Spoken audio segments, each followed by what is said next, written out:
le vif du sujet. Donc, moi je suis en deuxième année de thèse, en co-tutelle avec l'Université de Liège, où je travaille aussi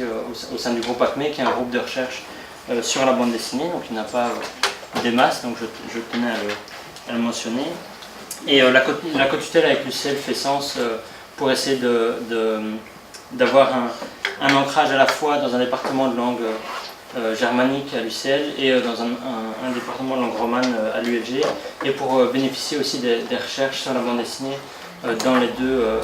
universités. Alors, je vais plutôt vous présenter des hypothèses de recherche qu'il faudra encore évidemment approfondir. Donc, je vais plus parler de la démarche générale de ma thèse. Le poster que j'ai réalisé, j'ai choisi de le visualiser un peu sous une forme d'une bande dessinée, ce qui n'est pas seulement une visualisation ludique parce que je travaille sur la bande dessinée, mais qui joue un petit peu sur la structure de la thèse aussi. C'est-à-dire que le poster se lit à la fois de façon plus ou moins linéaire, donc du dessus vers le dessous, mais aussi comme de façon un peu plus fragmentaire, comme des unités isolées. Et c'est parce que je travaille beaucoup avec des études de cas singulières qui sont censées refléter un phénomène plus grand, mais qui peuvent aussi être envisagées de façon un peu plus autonome. Donc mon sujet de thèse propose d'envisager l'histoire de la bande dessinée depuis la perspective des auteurs.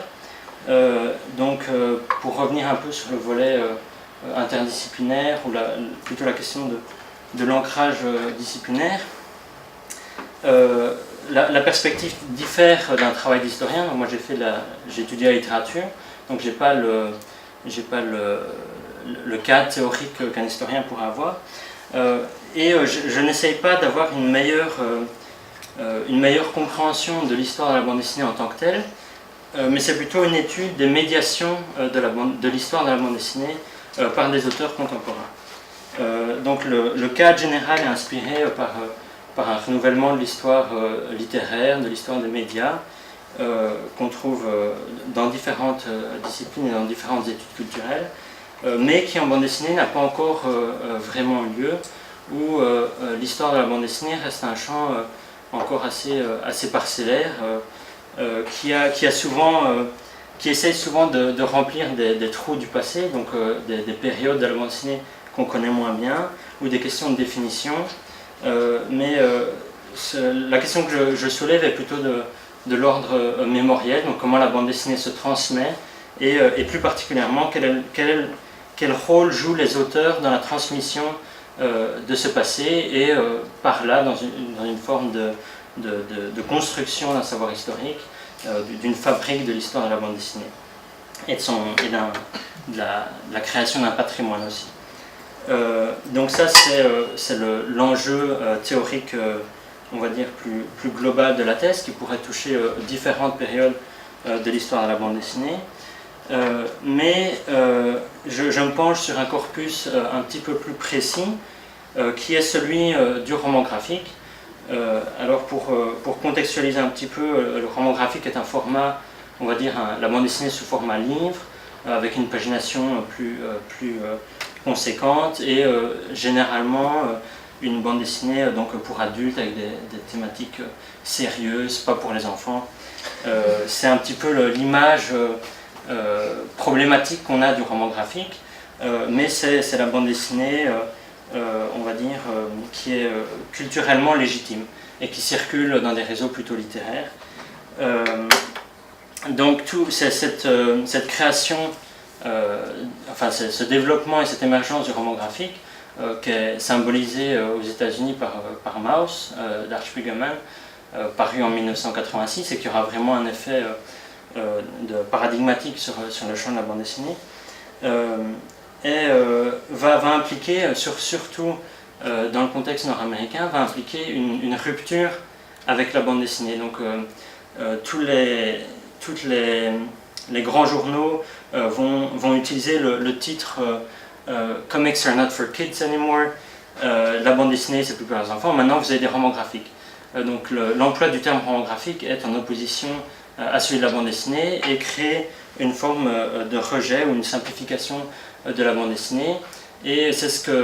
que certaines personnes nomment un discours du Bildungsroman, parce qu'on a l'idée de la maturation de la bande dessinée qui aurait finalement atteint sa forme adulte, respectable, et qui pourrait être étudiée en tant que telle. Mais du coup qui isole le roman graphique comme objet valable d'étude pour reléguer la bande dessinée plutôt dans une marge plutôt illégitime. Donc ça c'est pour... dans ce contexte qui implique une vision plutôt téléologique de l'histoire de la bande dessinée, comme un progrès vers la maturation de la forme, les auteurs clés du roman graphique, qui sont symboliques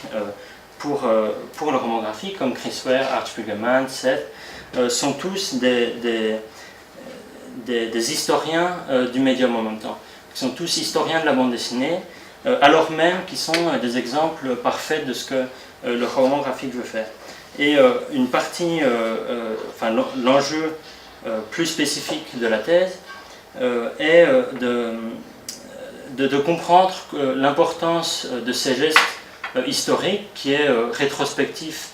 vers le passé de la bande dessinée, alors que ce sont des auteurs perçus comme innovants, en rupture avec les canons,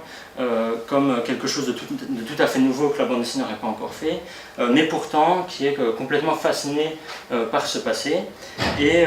comment des pratiques de mémoriel, de patrimonialisation de cette histoire de la bande dessinée leur aide à négocier cette forme de crise identitaire qui caractérise la bande dessinée de 1980 jusqu'à aujourd'hui, avec l'institutionnalisation du roman graphique comme forme légitime, canonique, et ce statut plus problématique de la bande dessinée. Donc ce n'est pas seulement comprendre les généalogies spécifiques qui vont invoquer et quelles influences vont marquer ces auteurs en particulier, mais c'est aussi et surtout étudier comment est-ce qu'ils vont agir comme des médiateurs de ce passé et à travers quelles pratiques spécifiques. Donc la thèse s'articule autour d'études de cas qui ont pour but de montrer à chaque fois une pratique de recirculation du passé plus spécifique, comme tout ce qui est citation graphique, emprunt ou détournement, ce qui touche plutôt à l'intérieur de l'œuvre, au texte même, et comment est-ce que l'intertextualité peut agir comme un discours mémoriel, mais compris avec les moyens spécifiques de la bande dessinée. Donc, comment est-ce que les auteurs de bande dessinée vont remobiliser ce passé, à partir de quels moyens est-ce qu'ils vont faire ça, et là c'est toute la question du redessin, des pratiques plutôt spécifiques au contexte de la bande dessinée qui est en dialogue avec les études visuelles. Des autres moyens de recirculation du passé touchent plutôt à des pratiques qui sortent du texte, donc qui ne sont pas à l'intérieur des œuvres des auteurs mêmes, mais dans des pratiques de collaboration avec des institutions de la mémoire, comme les musées et les archives, qui sont assez récents pour la bande dessinée. Donc les premières archives de bande dessinée sont fondées dans fin des années 80, début des années 90, ce qui reste assez récent, et les dessinateurs sont fréquemment invités à avoir un dialogue avec ces institutions, à jouer un rôle dans le développement de ces institutions. Un des exemples qui m'intéresse beaucoup, c'est l'exposition, où les auteurs sont invités à donner une vision personnelle de l'histoire de la bande dessinée à partir des archives disponibles. Et on a de très beaux cas où il y a cette double facette entre le privé et le public qui s'articule, puisque le musée est censé être le garant de ce que serait l'histoire et la mémoire de la bande dessinée, et l'auteur vient imposer une vision qui est décrite comme personnelle, presque intime, mais qui en même temps est relancée, ou comment dire, soutenue par le musée, donc validée par le musée. Et une dernière pratique, encore une fois extra-textuelle, ce sont les rééditions. Donc il s'agit, beaucoup des auteurs de bande dessinée, donc de romans graphiques, sont aussi,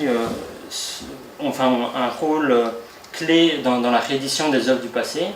à travers le design, la rédaction d'essais, ou même en jouant le rôle d'éditeur d'auteurs du passé. Et n'hésitent pas aussi à mettre en avant leur propre patte graphique. L'exemple de Seth, encore une fois, est parlant, puisqu'il fait beaucoup de rééditions de bandes dessinées des années 30, des années 50, mais où les jaquettes, la maquette du livre est vraiment directement reconnaissable comme son style propre. Donc il y a une mise en avant d'une identité graphique liée à un auteur contemporain dans la recirculation des œuvres du passé, qui articule bien cet enjeu mémoriel de la création contemporaine. Et je pense que je vais m'arrêter ici. Merci.